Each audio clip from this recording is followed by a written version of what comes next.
আসসালামু আলাইকুম। কেমন আছেন সবাই? আজকের ব্লগটা শুক্রবার দুপুর থেকে শুরু করলাম। এখানে আমি সকালবেলা মাংস ভিজায় রাখছিলাম, খাসির মাংস।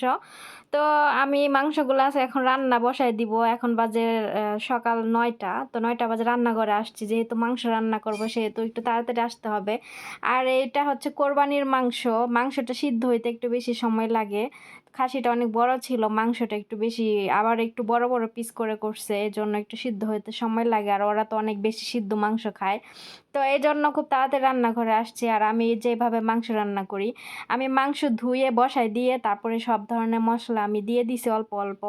দেওয়ার পরে আমি এখানে রসুন করে দিব, ব্লেন্ডার করে দিব। কারণ রসুনটা পরে দিব আর পেঁয়াজটা আমি এখনো দেই নাই। কেননা মাংসের সাথে পেঁয়াজটা একসাথে দিলে পেঁয়াজটা গলে যায়। লাস্টে পেঁয়াজ আর খুঁজে পাওয়া যায় না। এজন্য আমি পেঁয়াজটা পরে দিব। আমি এখানে মাংস এভাবেই রান্না করি। তো অনেকে হয়তো অনেকভাবে রান্না করে কিন্তু আমি এভাবেই রান্না করি। তারপরে আমি রান্না বসায় দিয়ে দেখেন উপরে ফাইসাল বসে আছে। এসি ছাড়া তো ওই এসির বাতাসের একবারে কাছে গিয়ে বসে থাকি। কিভাবে বসে আছে দেখেন। আমি যতক্ষণ রান্না করব অতক্ষণ ওই এখানেই বসে থাকবো। মানে আমি রান্নাঘরে আসলেই ও কিভাবে যেন শব্দ পায় দৌড় দিয়া চইলা আসে। গেট আটকানো থাকলে তারপরেও মানে করো যে ভিতরে চিল্লাচিল্লি করে আসতে চায়। তো এখানে আমি আ করছি টমেটো পেস্ট দিয়ে দিছি একটা আর সুন্দর মতো ভালো মতো কষায় নিতেছি। তো এই দেখেন কালারটা কিন্তু অনেক সুন্দর আসছে। আরেকটু কষাইতে হবে তাহলে সিদ্ধ হয়ে যাবে মাংসটা। তো অনেক দেশে অনেকভাবে সিদ্ধ করে মাংস খায় দেখি। অনেক সৌদি আরব আপুদের ব্লগ দেখি। ওনারা সৌদি আরবের মানুষ শুধু মাংস লবণ দিয়ে আর ফিলফিল আসওয়াদ দিয়ে সিদ্ধ করে খায়।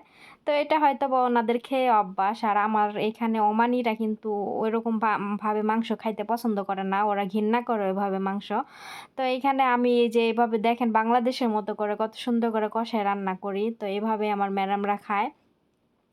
তো ওইভাবে সিদ্ধ করা মাংস যদি খাইতো আমি কি করতাম আল্লাহই জানে। আমি মনে হয় ঘৃণা করতে, করতে মরে যেতাম এরকম একটা অবস্থা হয়ে যেত।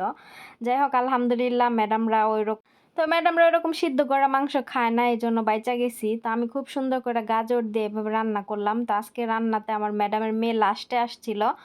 তো আসার পরে দেখে আমার রান্না বান্না হয়ে গেছে। তো আমাকে বলতেছে রান্না শেষ? আমি বলছি হ্যাঁ। তো আজকে ম্যাডাম বাসায় ছিল তো শুক্রবার এইজন্য আর আমি ওদেরকে ডাকি নাই। আর ওদের ভিতরে দরজা লক করা ছিল এজন্য ডাকা হয় নাই।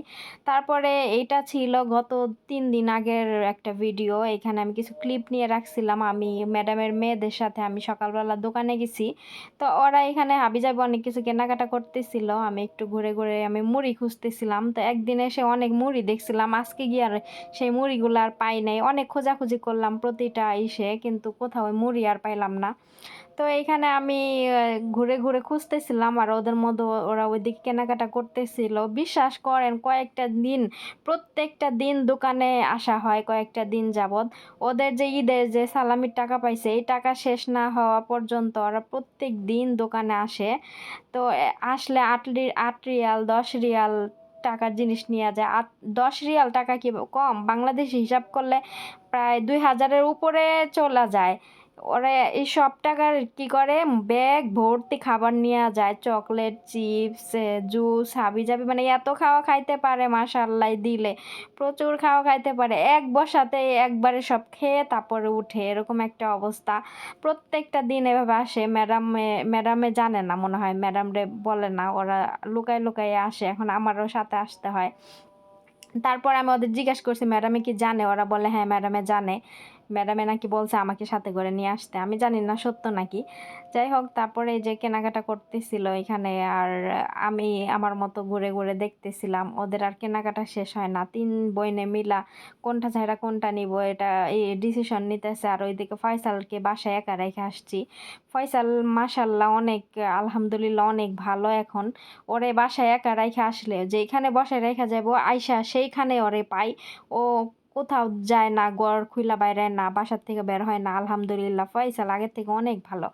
তো এইখানে মাংসের আইটেম ছিল। তারপরে এগুলা আমি দেখতেছিলাম। এগুলা খালি মুরগির বিভিন্ন আইটেম। এগুলা মুরগি খাইতে, খাইতে আর কত খামু কন। বাসায় প্রতিদিন মুরগির মাংস রান্না হয়। তারপরে এই দেখেন ২ ব্যাগ ভরা এই যে খাবারের জিনিস নিয়া যাইতাছে। আর এইখানে আমি আমার জন্য কিছু কিনছি কেক, তারপরে মিরান্দা এগুলা আমি আমার জন্য আলাদাভাবে কিনছি। আর এগুলা হচ্ছে ওদের।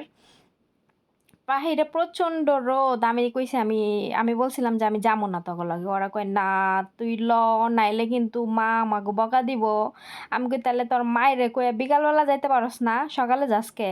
গতকালকে বিকালে যাইতি, আজকে সকালে খাইতি। কয় মনে ছিল না। তারপরে এই যে বাসার ভিতরে ঢুকে পড়লাম। ঢুকে পড়ার পরে এই যে আমি এখন রুমে যাব, গিয়ে এসিটা ছাইরা একটু জিরাবো। তারপরে আবার দুপুরে রান্না বান্না করতে হবে। এরপরে হচ্ছে তো এখানে আমি মাংস বসাই দিছি। মাংস হয়ে গেছিল। তো এখানে আমি তাহাতা রান্না করলাম। তো তাহাতা রান্না করার জন্য এখানে নিচে দেখেন আমি ভাত আর উপরে মাংস এভাবে সাজাই একটা হটপটে বাইরে রাখতেছি। তো এই খাবারটা কিন্তু ওরা এমনি খায়, এটাকেই বলে তাহতা। নিচে ভাত আর উপরে মাছ মুরগি মাংস যেটাই রান্না করেন এটা উপরে এভাবে সাজাই দিতে হবে। মোট কথা হচ্ছে নিচে ভাত উপরে তরকারি এরকম দিতে হয়।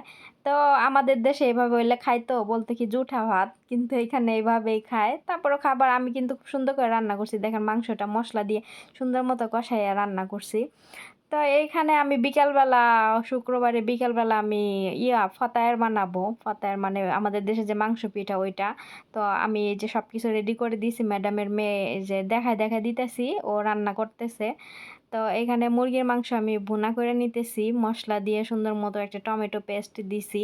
ওরে বলতেছি, ওরে শুধু সে দেখায় দেখায় দিতেছে, ওই করতেছে। আর এই দেখেন ফয়সাল প্রতিবারের মতো ওই যে কি কমু আমি ও আমি রান্না বান্না শেষে ওরে যদি একটু এভাবে না দেয়, ও চিল্লাচিল্লি করে, অভ্যাস হয়ে গেছে আর কি। ওরে আমি যাই রান্না করে ওরে আগে দিয়া নেই। তো ও নিচে বসে খাইতেছিল, আর এখানে আমার দেখেন বানানো হয়ে গেছে। এখন আমি এটাকে ফোড়নে দিয়ে ফ্রাই করব। ফ্রাই করে দিলেই কাজ শেষ।